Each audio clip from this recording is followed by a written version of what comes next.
जायदाद में मेरा हिस्सा हड़प ना किया होता तो ये नौबत आती नहीं थी। अपने भाई होकर भाई से धोखा किया है। सबको चीख चीख के बता दूंगी कि तुम मुझे जान से मार देना चाहते थे। मैं चुप नहीं बैठूंगी और मुझे कमजोर समझने की गलती मत करना। सुनो तुमने? मैंने कुछ नहीं किया। नीलेश देखो मेरा क्या हो गया। काका ये क्या किया आपने? इंस्पेक्टर साहब मैंने खून नहीं किया। मेरी बात तो सुनिए। ले चलो। नहीं इंस्पेक्टर साहब मेरी बात सुनिए, मैंने खून नहीं किया है। सब गुनाहगार यही कहते हैं कि वो बेकसूर है। सारे सबूत तुम्हारे खिलाफ हैं। एक घर में 3-3 लाशें और मौका वारदात पर तुम्हारा मौजूद रहना।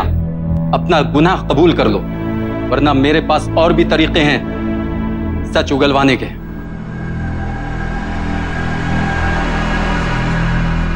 इंस्पेक्टर साहब मेहरबानी करके मेरा विश्वास कीजिए। माता जी की सौगंध मैंने कुछ नहीं किया है। अरे जब मैं वहां पहुंचा तब घर में अंधेरा था, मुझे कुछ दिखाई नहीं दे रहा था और अचानक मेरे पैर में कुछ लगा। मैंने झुककर देखा, मेरे अपने मोटा भाई की लाश थी। इंस्पेक्टर साहब आप ही बताइए मैं अपने मोटा भाई का खून क्यों करूंगा? जायदाद के लिए।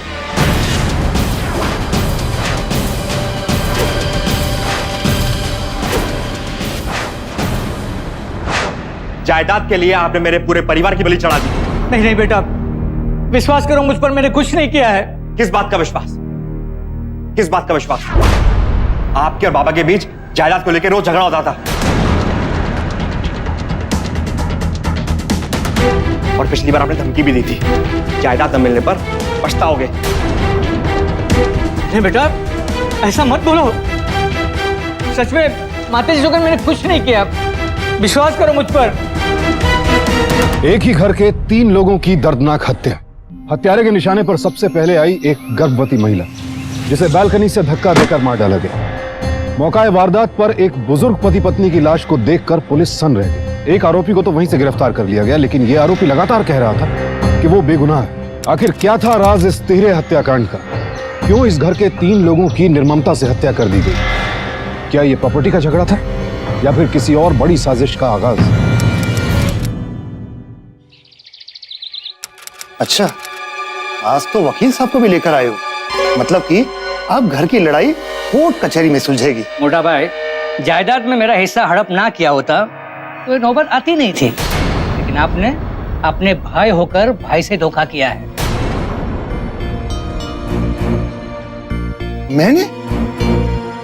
मैंने कोई धोखा नहीं दिया। गांव की पंचायत के सामने बंटवारा हुआ है। अगर इतनी परेशानी थी तो तू तब क्यों नहीं बोला? क्योंकि पप्पा को आपकी इज्जत का ख्याल था। अब पंचायत के सामने आपकी बेइज्जती तो नहीं कर सकते ना, इसीलिए चुप बैठे थे। लेकिन हमें क्या पता था कि आप लोग हमारे बारे में सोचेंगे तक नहीं। भावना बेटा ये सब जमीन जायदाद का मामला है, तुम बीच में ना ही बोलो तो अच्छा है। क्यों बीच में ना बोलूं काकी?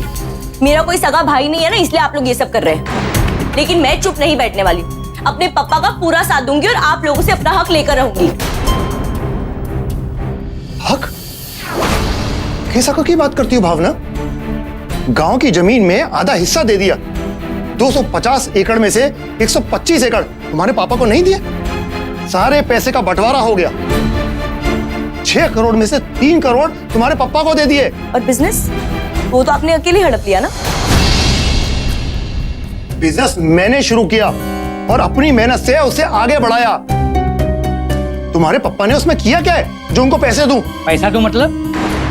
मोटा भाई आप मत भूलिए, आपने बिजनेस बापूजी के पैसे से शुरू किया था और मैं भी तो उनका बेटा हूँ, मुझे भी तो हिस्सा मिलना चाहिए। हाँ, तो लेकिन बिजनेस के लिए जो मैंने पैसे लिए थे वो पापा को सूद समेत मैंने वापस लौटा दिए। अगर लौटाए थे तो प्रूफ दिखाइए।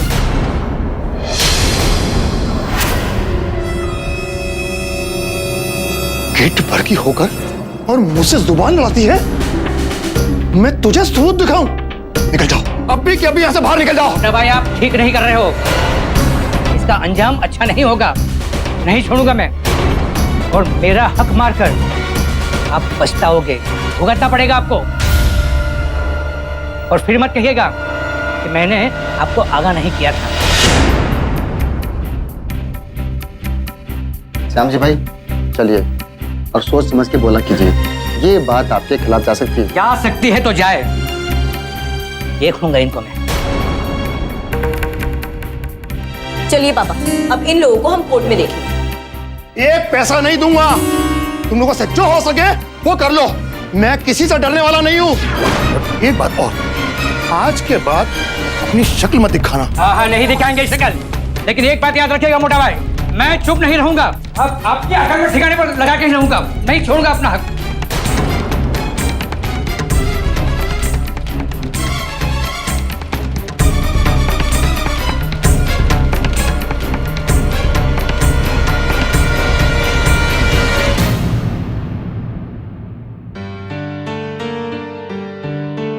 कल सुबह जो भी हुआ ना वो अच्छा नहीं हुआ।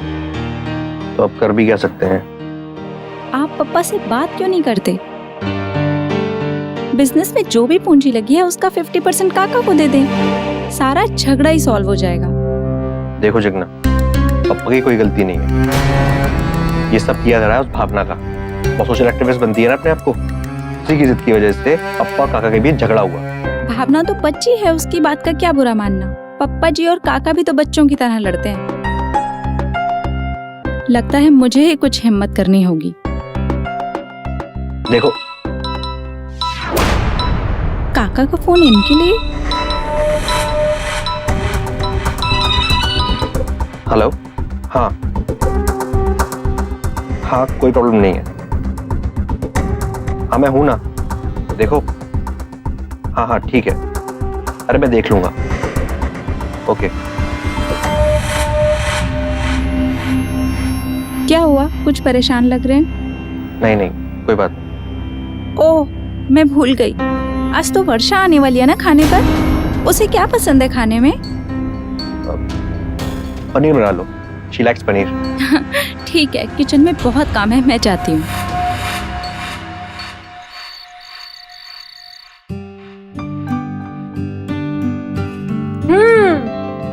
आंटी, आपके हाथ के खाने का तो जवाब नहीं। It's awesome!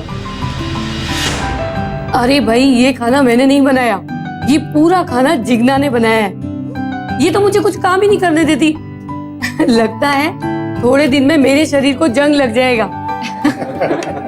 वैसे आंटी, बहुत अच्छी बहू मिली है आपको, इसे आप संभाल कर रखिएगा। अरे वर्षा, ये पनीर लो ना।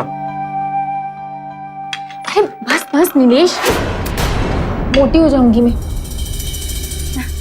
लो ना वर्षा बहन, अच्छा नहीं लगा क्या? अरे नहीं नहीं, ऐसी बात नहीं है, खाना वाकई में बहुत अच्छा बना है।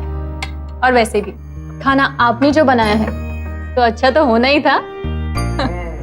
अगर ऐसी बात है तो आजकल आती क्यों नहीं हो? वो अंकल आजकल काम में बहुत बिजी हो। इतनी सी थी तो पापा से जिद करके यहाँ आती थी।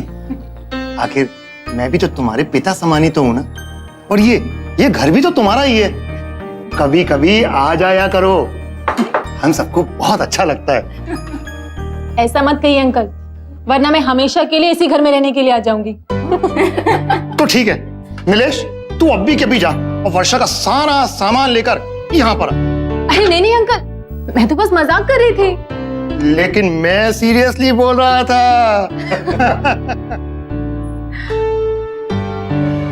जिग्ना, जिग्ना, सूत आयो बेटा, जिग्ना सूत है क्या बेटा? सूत आयो बेटा।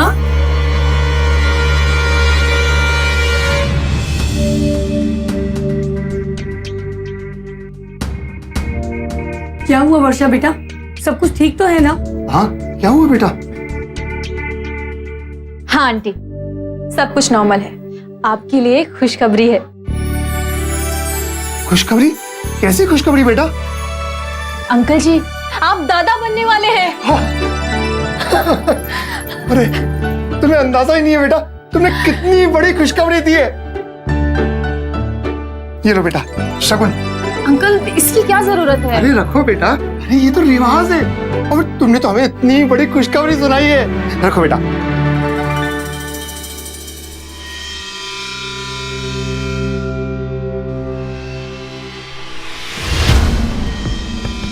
कांग्रेचुलेशन नीलेश।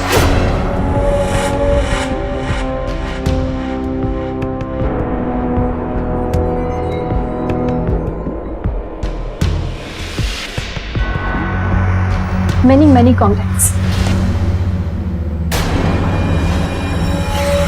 अब तो तुम्हारे घबराने के दिन शुरू हो गए। बाप जो बनने वाले, जिम्मेदारियां भी बढ़ेंगी। अब तो बहुत खुश हो गए ना आप? घर में बच्चा आने की खबर सुनकर पूरे परिवार में खुशी की लहर दौड़ गई, लेकिन नीलेश के चेहरे पर खुशी के बजाय तनाव की लकीरें उभर आई। आखिर वो तनाव में क्यों था? क्या कारण था? कहीं नीलेश के जहन में वो झगड़ा तो घर नहीं कर गया था जिस झगड़े को एक पल के लिए सभी घर वाले भूल गए थे? फिलहाल इस सवाल का जवाब किसी के पास नहीं था, लेकिन जिग्ना इस झगड़े को खत्म करना चाहती थी। वो इस घर की बहू थी, उसे घर का ख्याल था और वो दोनों परिवारों को फिर से जोड़ना चाहती थी। लिहाजा उसने भीमजी से खुद ही बात करने का फैसला किया। अब कौन मेहमान आया? ओहो जिग्ना बेटा, तुम आओ आओ बेटा, अंदर आओ। जय श्री कृष्ण काका। जय श्री कृष्ण बेटा, जय श्री कृष्ण। ऐसे अकेली कैसे आ गई? कोई खास बात है क्या? क्यों, ये मेरा घर नहीं है? अरे बेटा क्यों नहीं, तेरा ही घर है। मैं आप सबसे एक खुशखबरी शेयर करने आई हूँ। क्या खुशखबरी भाभी? भावना बहन अफोई बनने वाली। अरे वाह, ये तो सच में बहुत बड़ी खुशखबरी है। चला अंदर आ। बैठ। लेकिन बेटा ऐसी हालत में तो अकेली कैसे चली आई? नीलेश नहीं आया साथ में? और तेरी तबीयत तो ठीक है ना? थक गई होगी।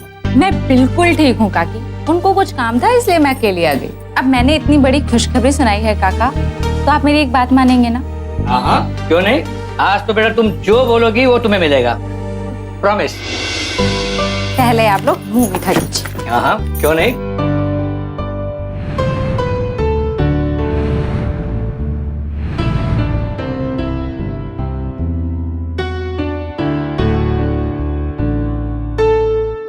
आप और पप्पा समझौता कर लीजिए।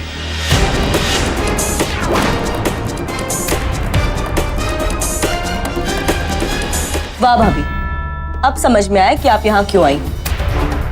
आप यहाँ खुशखबरी देने के बहाने समझौता करवाने आई हैं, ताकि पापा का दिल बसीज जाए और हमारा हक मारा जाए, है ना?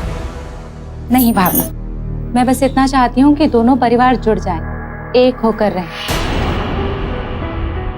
मैंने पप्पा जी को भी मना लिया है और इस बार सिर्फ काका और पप्पा बैठ के ही बात करेंगे।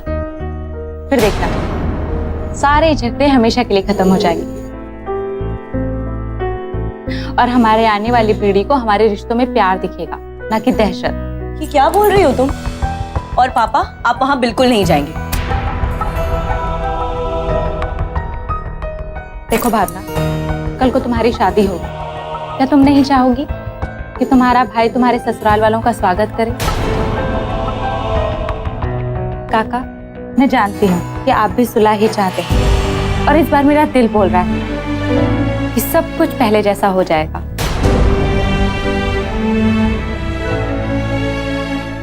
मुझे लगता है जिग्ना ठीक कह रही है।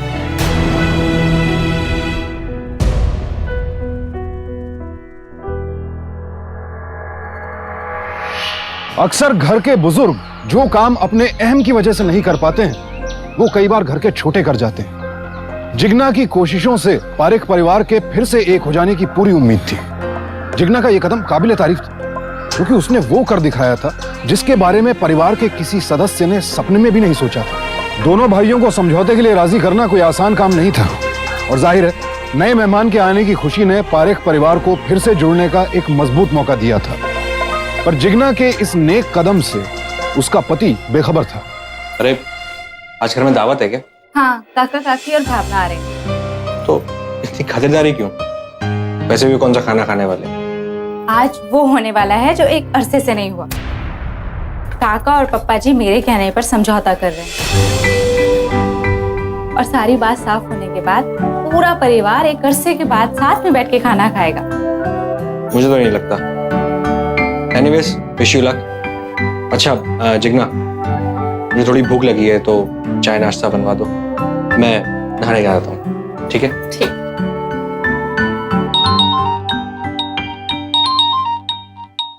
जय श्री कृष्ण काकी। हाँ बेटा, मैं किसी जरूरी काम से अपने भाई के यहाँ जा रही हूँ।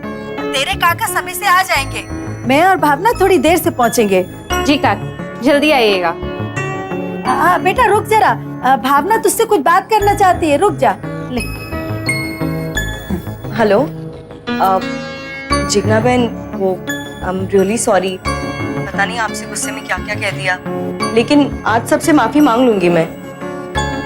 वैसे जिग्ना बहन, आपने हमारे आने के सरप्राइज के बारे में किसी से कुछ कहा तो नहीं है ना? नहीं, किसी को भी नहीं। वैसे भी बा और पप्पा जी तो बाहर गए हैं।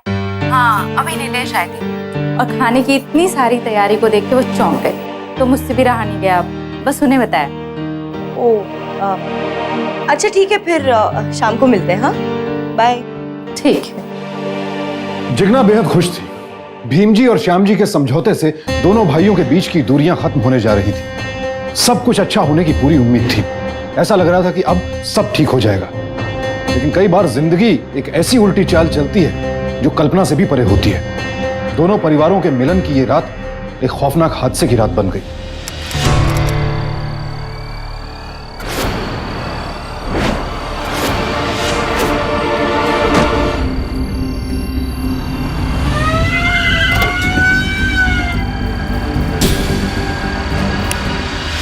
इंस्पेक्टर साहब, ये देखिए इंस्पेक्टर साहब, मैंने खून नहीं किया। मेरी बात तो सुनिए। ले चलो। नहीं इंस्पेक्टर साहब, मेरी बात सुनिए, मैंने खून नहीं किया है। सब गुनाहगार यही कहते हैं कि वो बेकसूर है। आप ही बताइए, मैं अपने मोटा भाई का खून क्यों करूंगा? जायदाद के लिए। नहीं नहीं बेटा, विश्वास करो मुझ पर, मैंने कुछ नहीं किया है। किस बात का विश्वास? आपके और बाबा के बीच जायदाद को लेकर रोज झगड़ा होता था, और पिछली बार आपने धमकी भी दी थी, जायदाद न मिलने पर पछताओगे। नहीं बेटा, ऐसा मत बोलो। सच में माता जी जोकर मैंने कुछ नहीं किया। श्याम जी यही रट लगाए हुए थे कि वो बेगुनाह हैं। उन्हें इस कत्लेआम के बारे में कुछ भी नहीं पता, लेकिन सारे सबूत उन्हीं की तरफ इशारा कर रहे थे। मौका वारदात से उनका रंगे हाथों पकड़े जाना, ऊपर से उनकी दी गई धमकियां, सब उनके खिलाफ जा रहे थे। अगर सारे पहलुओं पर गौर करें तो श्याम जी ही कातिल नजर आ रहे थे, लेकिन आंखों दिखने वाली हर बात सच हो ये जरूरी तो नहीं।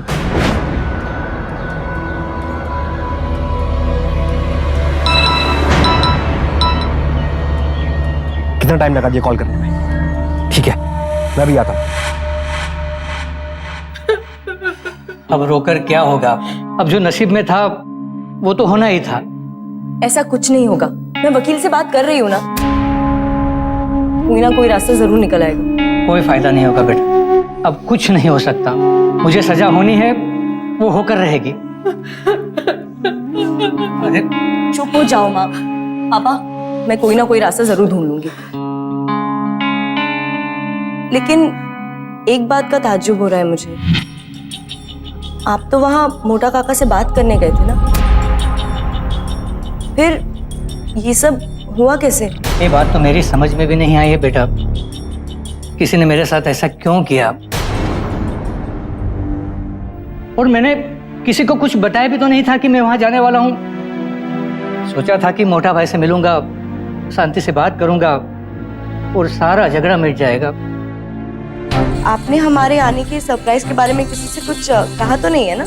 अभी नीलेश आए थे और खाने की इतनी सारी तैयारी को देख के वो चौंक गए, तो मुझसे भी रहा नहीं गया, बस उन्हें बताया। नीलेश भाई वो साबित कर सकते हैं कि आप बेगुनाह हैं।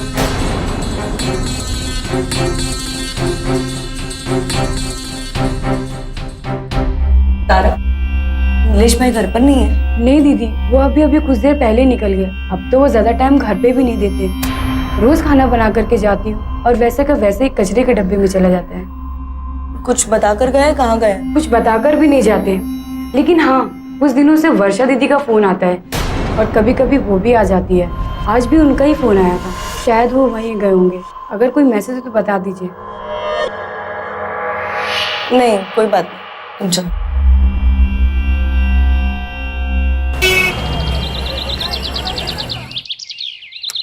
देखिए, इस केस में कुछ भी नहीं हो सकता और श्याम जी भाई को बचाना बहुत मुश्किल है। लेकिन वकील साहब कुछ तो कीजिए, मुझे पूरा यकीन है कोई ना कोई रास्ता जरूर निकल आएगा। देखिए, सारे के सारे सबूत उनके खिलाफ हैं और उनके गुनाहों के गवाह खुद पुलिस वाले हैं। मर्डर वेपन पर उनके उंगलियों के निशान हैं। अब आप बताइए कि किस बेस पर हम आपकी फाइल तैयार करें। बल्कि कई बार श्याम जी भाई भीम जी भाई को धमकी दे चुके थे। इसका अंजाम अच्छा नहीं होगा। नहीं छोड़ूंगा मैं। मेरा हक मार कर आप बहुत पछताओगे, भुगतना पड़ेगा आपको। लेकिन पप्पा मोटा काका से सिर्फ बात करने गए थे। लेकिन इस बात को आप कोर्ट में कैसे प्रूव करोगे? कोई है गवाह आपके पास?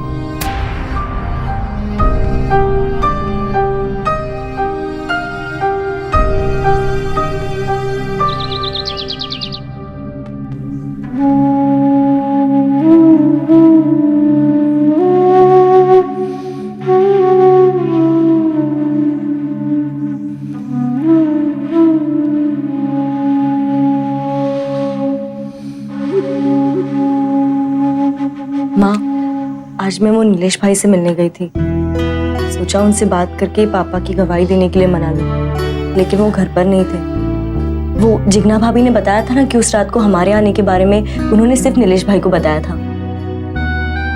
तो सिर्फ वही है जो साबित कर सकते हैं कि पापा वहां झगड़ा करने नहीं बल्कि समझौता करने गए थे।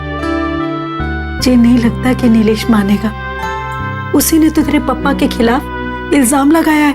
हाँ माँ, मैं जानती हूँ, लेकिन एक रास्ता हो सकता है। अगर वर्षा नीलेश भाई से बात करे तो वो तो नीलेश भाई की बचपन की दोस्त है ना, और आजकल उनका ध्यान भी रख रही है। अगर वो नीलेश भाई को मना ले तो ये सारा केस सॉल्व हो सकता है। देख बेटा, इस वक्त नीलेश की जो हालत है मुझे नहीं लगता कि वो मानेगा, लेकिन फिर भी अगर तू कोशिश करना चाहती है तो कर ले।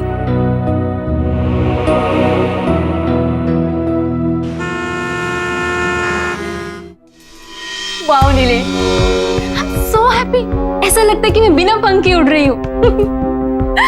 आई नो वर्षा, अगर तुम यूएस नहीं गई होती ना तो बाबूजी को मना लेते और तुम अपनी बहू बना लेते। लेकिन बाबूजी, उनके ऊपर तो जिग्ना को बहू बनाने का भूत सवार था। चलो, देर आए दुरुस्त आए, लौट के मियां नीलेश वर्षा के पास आए।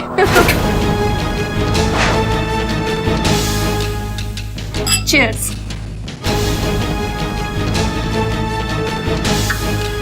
अरे ये दरवाजा तो खुला रह गया।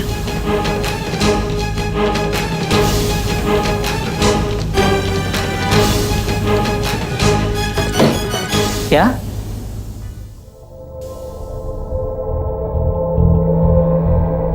नीलेश वर्षा? हाँ पापा, इसी बात से तो मैं भी चौंक गई थी। एक बात तो मैं भी भूल गया था बेटा। क्या पापा? अगर जिग्ना के हिसाब से नीलेश उस वक्त घर पर था तो उस वक्त वो कहाँ था जब पुलिस ने मुझे पकड़ा था?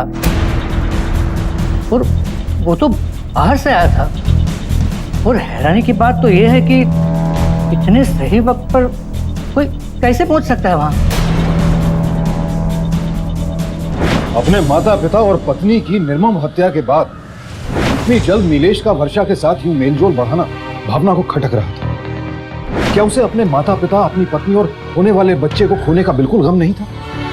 आखिर एक ही झटके में पूरा परिवार खत्म हो गया था उसका। अगर वारदात की रात पर गौर करें तो जिस वक्त पुलिस मौका वारदात पर पहुंची तभी नीलेश भी पहुंचा, बिल्कुल ऐन वक्त। श्याम जी और भावना को लग रहा था कि कहीं ना कहीं कुछ गड़बड़ तो जरूर है। लिहाजा भावना ने नीलेश पर नजर रखनी शुरू कर दी।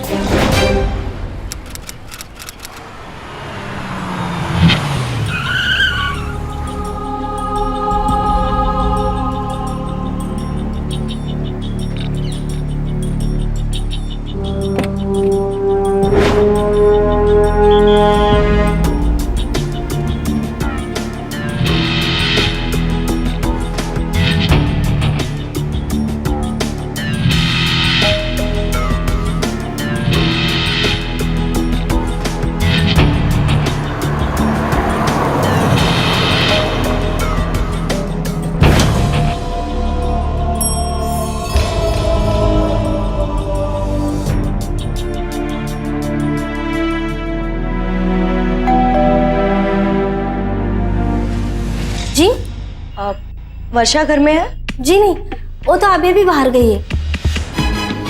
लेकिन आप कौन है? मैं उसकी दोस्त निशा, मेडिकल कॉलेज में साथ पढ़ते थे। कब तक आएगी वो? पता नहीं, मुझे पता करने गई है ना।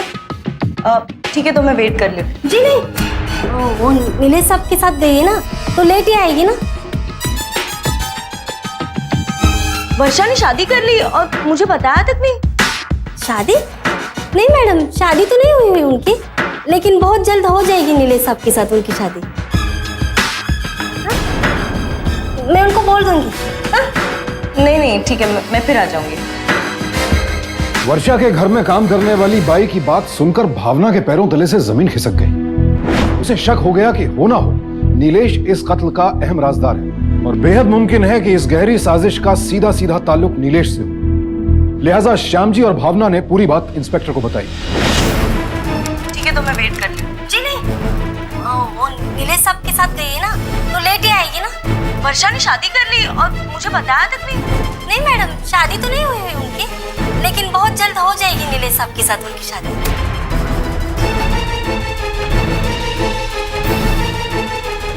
इंस्पेक्टर साहब, अब तो थोड़ा मुझ पर भरोसा कीजिए। मुझे पूरा यकीन है नीलेश ही मोटा भाई, भाभी और जिग्ना के खून के बारे में कोई अहम जानकारी रखता है। नहीं तो अपने पूरे परिवार के मौत के कुछ ही दिनों के बाद वो वर्षा के साथ ऐसे कैसे हंस बोल सकता था, जैसे जैसे कुछ हुआ ही नहीं है। इंस्पेक्टर साहब प्लीज कीजिए कुछ। मुझे यकीन है कहीं ना कुछ गड़बड़ जरूर है। प्लीज इंस्पेक्टर, हमारी मदद कर दीजिए।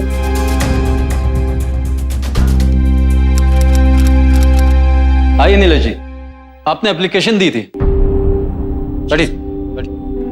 वो अपने माँ बाप और पत्नी की डेड बॉडी ले जाने के लिए। वो अभी नहीं मिल सकती, वो सरकारी मॉर्ग में है और कुछ फॉर्मेलिटीज बाकी। फॉर्मेलिटीज? देखिए सर, मुझे अपने परिवार का अंतिम संस्कार करना है। मैं समझता हूं, लेकिन मैं कानून के खिलाफ जाकर कुछ भी नहीं कर सकता। जब तक केस कोर्ट में दाखिल नहीं हो जाता हम बॉडी नहीं दे सकते। वैसे आपकी पत्नी की लाश की फॉरेंसिक जांच होगी। फॉरेंसिक जांच? लेकिन सर पोस्टमार्टम तो हो चुका है ना, तो फिर ये जांच क्यों?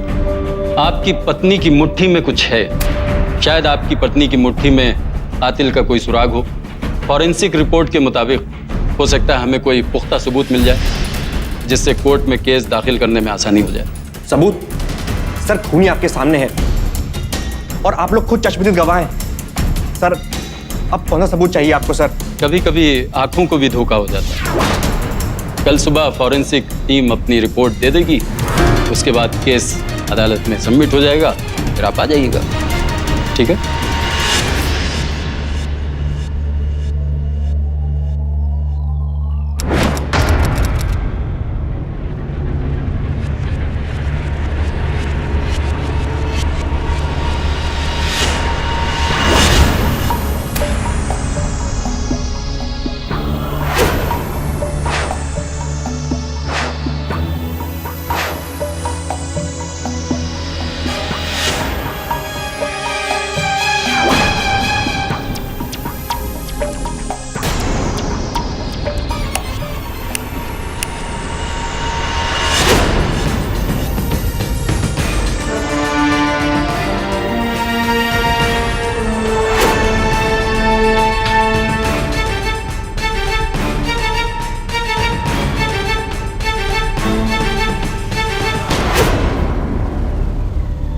बोल, सच बोलेगा या तेरे नाखून उखाड़ लूं?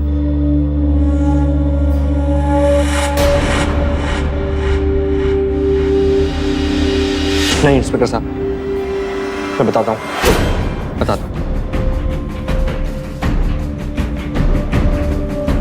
हाँ बोल।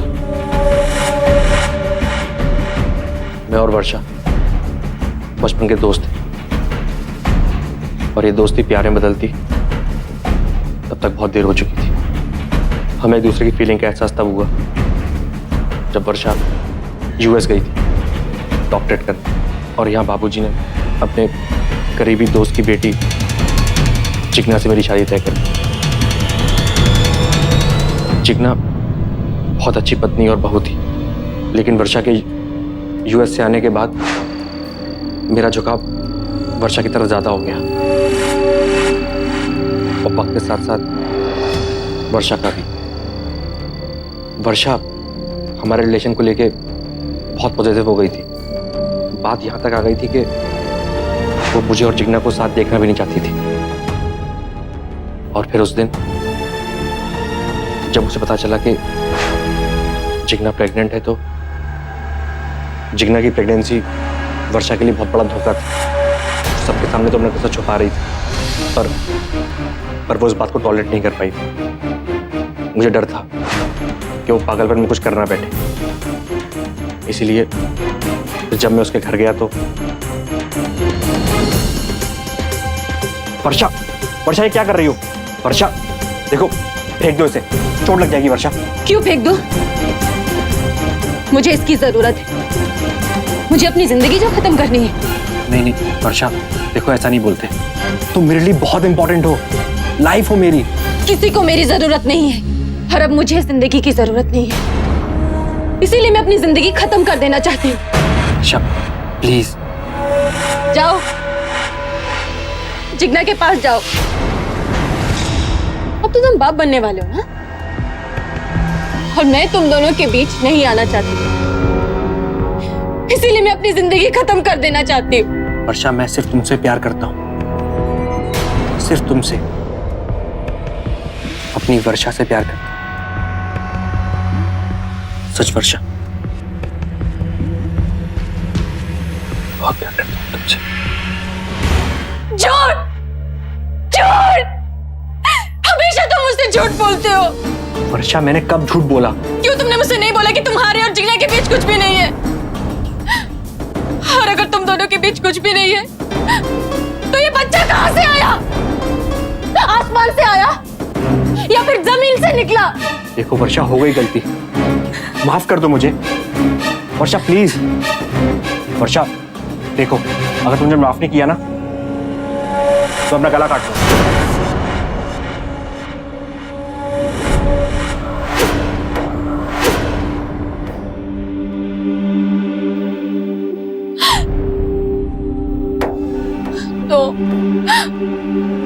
No, baby. I'm sorry, Nilesh. I'm sorry. I'm sorry. मैंने तुम्हें थप्पड़ मारा। तुम्हें कहीं लगी तो नहीं ना नीलेश? मैं क्या करूं? मैं अब कोई रिस्क में तो नहीं रह सकती ना। तुम एक काम करो, तुम जिग्ना को तलाक दे दो, फिर हम दोनों शादी कर लेंगे। देखो वर्षा, मैं जिग्ना को तलाक नहीं दे सकता। पापा नहीं मानेंगे, जिग्ना नहीं मानेगी और बाबी नहीं मानेगी। देखो वर्षा, मुझे वो लोग घर से निकाल देंगे। जिग्ना को तलाक नहीं दे सकता और उस छुटकारा पाने का कोई रास्ता नहीं। एक तरीका है।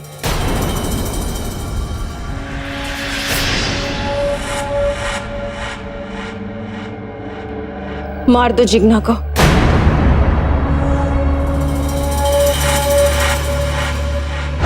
उस दिन जिग्ना खाना बनाने में बिजी थी। उसने बताया कि काका और पापा में समझौता होने वाला है और काका आने वाले हैं, और उसी शाम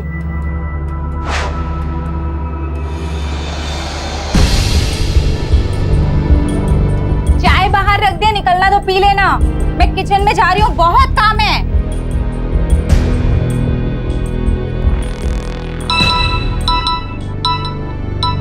काका, मार दिया जिग्ना को। आज किसी भी सूरत में जिग्ना को खत्म कर दो, तभी मैं तुमसे शादी कर सकती हूँ। वरना पता है ना,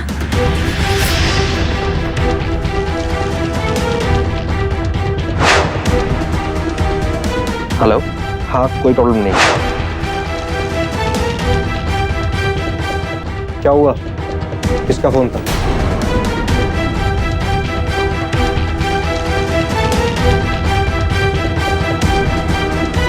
काका का फोन।